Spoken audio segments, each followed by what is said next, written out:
I'll show you how to customize your Ikea Tullsta armchair. This video is a bit on the long side, but by the end you'll learn how to upholster your Tullsta with minimal hand sewing and no measuring. Now let's begin. Of course, you'll need an Ikea Tullsta. They cost about $100. This one here is a bit worse for wear, but I bought it 7 years ago, recovered it many times, and is getting covered today.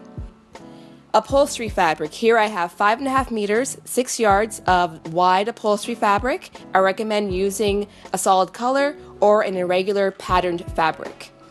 Here I've got my scissors and my pinking shears, which I'll be using interchangeably throughout the project. Needle and thread and pins from the fabric store, of course.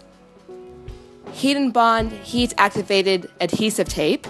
You can get this also from the fabric store. An iron that has water in it because you'll be using the steam to activate the heat tape. Heavy duty staplers and, well, one heavy duty stapler and staples that match. And a hammer. So now we're ready to begin. I'm going to start by taking off all the legs, put them away in a safe place because you'll be putting them on later, of course. Now I have a piece of fabric and I'm going to approximate how much of the fabric I'm going to need. So I just lay it over the arm and just kind of look at it and determine that where I have my thumb here, that's a good place to start cutting. So I'm going to take it off and cut it.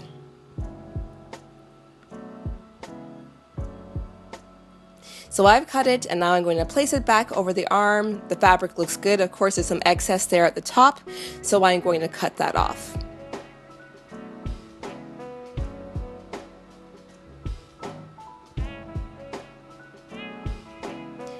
So I take my needle and my thread and I thread it up.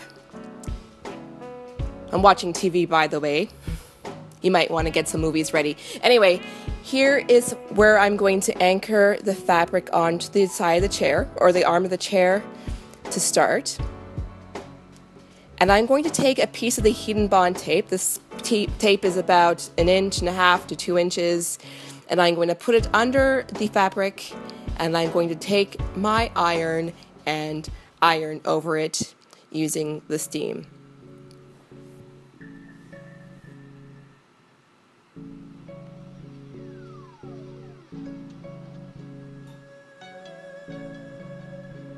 So after I'm done ironing over it, I just kind of put my hand over it to let it cool down a bit faster because I wanted to make sure it took. So I kind of give it a little tug to see that it has taken, and that's good. So now I can go on to the next spot. And I'm going to go on. I do the same thing. It's easier to use small pieces than one large piece. It's easier to manage. So now when I get here to the corner, I'm just going to cut a little slit because this is going to make the fabric easier to work with. And again, I do the same thing.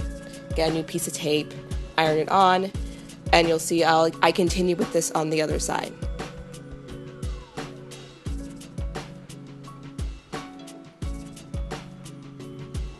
Now I just flip the chair over and I take my stapler, and I just put some staples at the bottom. Sometimes you'll mess up a bit, so you can take your hammer at this point and just hammer the staple in further.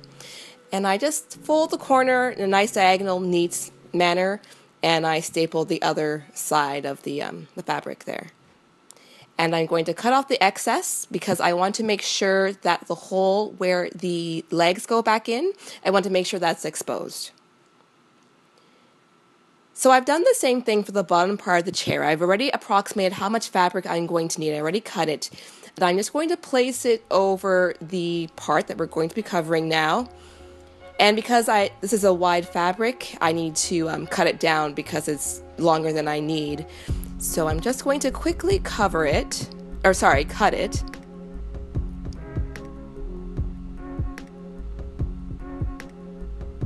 Okay, now that it's cut, I'm just going to fold it to the point where it needs to be folded. So right where the arm and the seat kind of meet there. So I'm going to fold on one side, fold on the other side. So now I've found the right positions to fold it. And I'm just going to iron over it quickly to create a nice hard seam.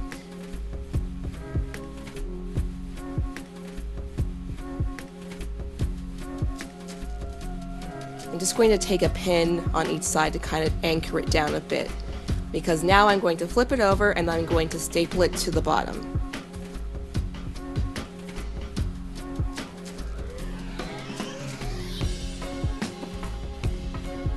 I flipped it over once again. I'm going to staple it to the seat section there.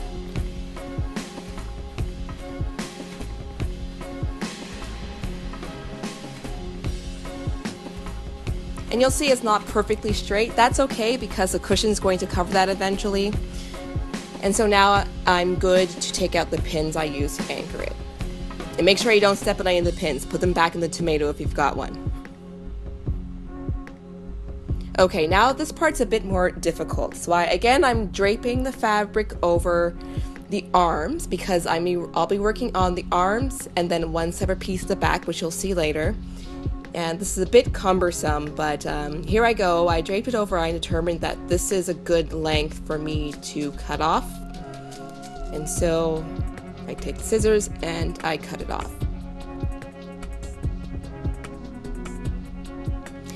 I take the fabric and I want to create a nice seam because if I leave the exposed jagged edges, it won't look very nice. So I just kind of fold over. I fold over about an inch or so. And instead of going to the ironing board, I just took the cushion as iron right here on the floor.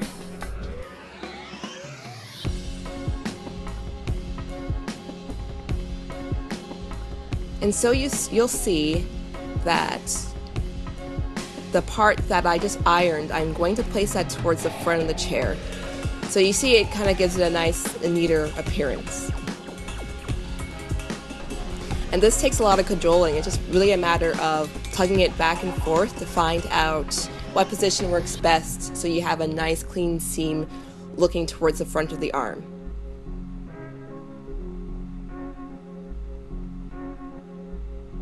You want it to be nice and straight along the edge of the arm. So now I've got it in position. I'm just going to anchor it with some of my pins here.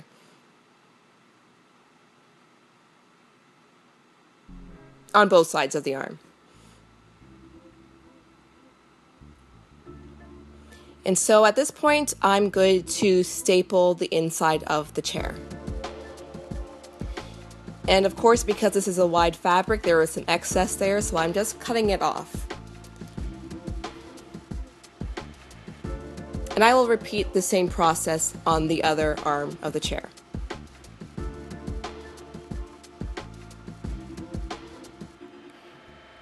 And here I'm just stapling it down to the bottom, of course. I'm going to cut off the excess towards the end. So I've got both my arms looking like that, and of course there's a big gaping part in the center that's exposed, so I had already kind of draped it over and figured out where I wanted to cut the fabric. And I made the nice seams, like you can see the edges there are nice and finished. And so I'm just draping it over to see how I want it to fit. Now because the Tullsta is round, it's best to kind of use a narrower piece of fabric at this point. So I've already determined where I want this piece of fabric to lay, and I'm going to staple it down with my stapler. And because it's curved, the fabric on the back is a bit excessive. There's a bit more fabric showing here than in the front. So basically what I'm going to do at first is I'm just going to lay out how I want the ends of this piece of fabric to lie down. So I figured out how I want the end to lie down. I'm just going to pin it this side here at this point.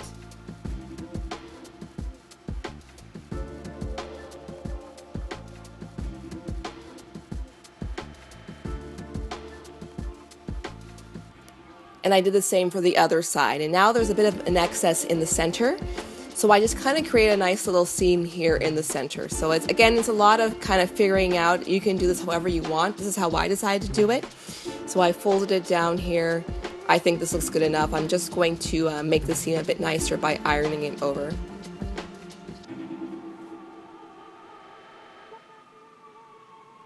And now I take my pins to anchor it towards the bottom. Okay, so now I'm going to take some pieces of the adhesive tape, cutting them up into little 1-inch, 2-inch pieces. And I'm going to start with the edges first. So I'm just going to put the piece of tape underneath the fabric take out my pins here that were anchoring it down before, and get my iron with the steam and run over it. So I keep doing that all the way to the bottom, and now I've just done the same thing in the center seam. And of course you duplicate this on both sides.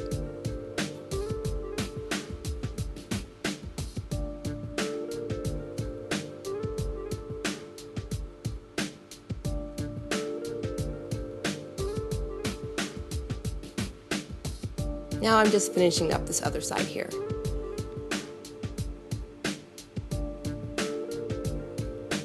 Okay, so after all that, the front looked a bit kind of not so perfect, a bit rumply.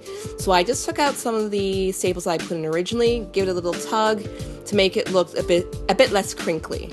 So I just got some needle nose pliers. You can use a flat screwdriver, pull out the staples, and staple it back up.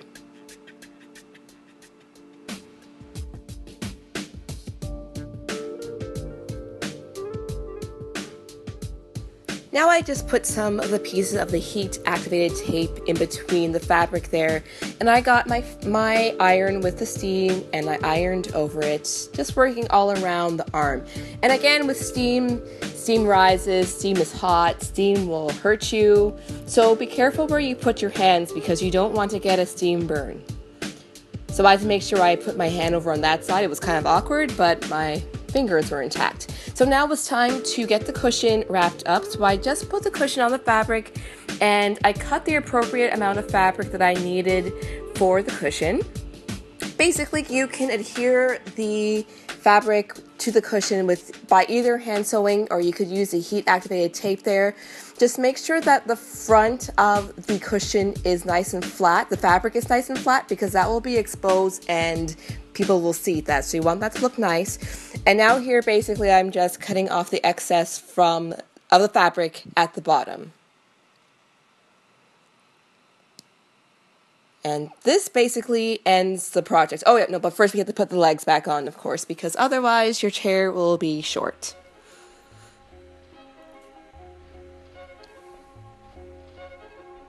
Okay, all done. And now here's the finished result. I'm pretty satisfied with it. Before I have used fabric that had a very busy pattern to it, and I would personally recommend that over using a fabric that is solid. Because it's harder to see imperfections when the fabric is in a very busy print. But the solid color isn't so bad. I would just recommend staying away from stripes or anything with a linear pattern like chevrons or something with a regular pattern, because you'll see all your mistakes and your chair will look terrible. So use a solid color or use a busy patterned fabric. Thank you for watching my video, everyone. For step-by-step directions, please visit my blog. I have a link down below. Don't forget to share, pin, tweet this video with everyone you know. And until next time, guys, see you later. Bye.